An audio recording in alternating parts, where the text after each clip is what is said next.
नमस्ते दोस्तों। क्या आपने कभी सोचा है कि जब आप अपनी कार लेकर किसी शानदार नेशनल हाईवे पर निकलते हैं और टोल नाके पर पैसे देते हैं, तो वो पैसा आखिर किसकी जेब में जाता है? क्या वो उस राज्य सरकार के पास जाता है जहां आप गाड़ी चला रहे हैं, या फिर सीधा केंद्र सरकार के पास?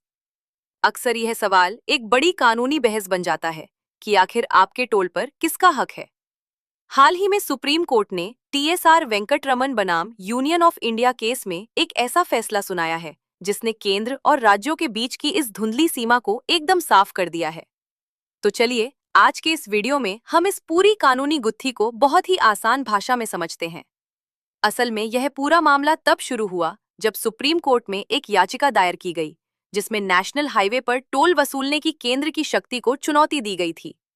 मामला जब जस्टिस बीवी नागरत्ना और जस्टिस उज्जवल भूया की बेंच के सामने पहुंचा, तो उन्होंने हमारे संविधान की किताबों के पन्ने पलटे। देखिए, इसे समझने के लिए हमें हमारे संविधान के 7वें शेड्यूल 7th शेड्यूल को समझना होगा। इसमें 3 सूचियां होती हैं: यूनियन लिस्ट, स्टेट लिस्ट और कॉन्करेंट लिस्ट। यूनियन लिस्ट में वो मामले आते हैं जिन पर सिर्फ केंद्र सरकार कानून बना सकती है, जैसे कि नेशनल हाईवेज।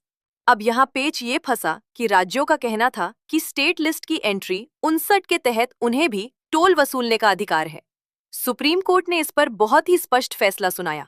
कोर्ट ने कहा कि भले ही स्टेट लिस्ट में टोल शब्द का जिक्र है, लेकिन इसका दायरा बहुत सीमित है। कोर्ट के मुताबिक राज्य सरकारें केवल उन्हीं सड़कों या पुलों पर टोल वसूल सकती हैं जो नेशनल हाईवे नहीं है। जैसे ही कोई सड़क संसद द्वारा बनाए गए कानून के तहत नेशनल हाईवे घोषित कर दी जाती है, वो पूरी तरह से यूनियन लिस्ट के दायरे में आ जाती है।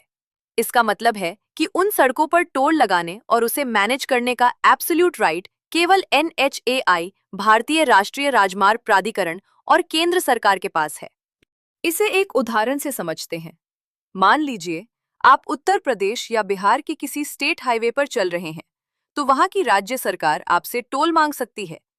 लेकिन जैसे ही आप वहां से निकलकर किसी नेशनल हाईवे पर चढ़ते हैं, तो वहां केवल केंद्र सरकार का ही अधिकार चलेगा।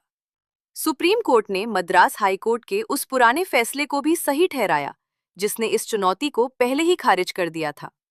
तो लब्बो-लुआब ये है कि नेशनल हाईवे पर राज्यों की कोई टोल वाली दादागिरी नहीं चलेगी।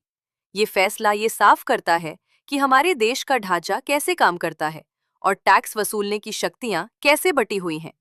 आपको क्या लगता है, क्या राज्यों को भी नेशनल हाईवे से होने वाली कमाई में कुछ हिस्सा मिलना चाहिए, या फिर सुप्रीम कोर्ट का ये फैसला एकदम सटीक है?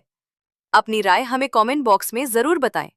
अगर आपको ये कानूनी जानकारी आसान और फायदेमंद लगी हो, तो इस वीडियो को लाइक करें और अपने उन दोस्तों के साथ शेयर करें जो अक्सर रोड ट्रिप्स पर निकलते रहते हैं।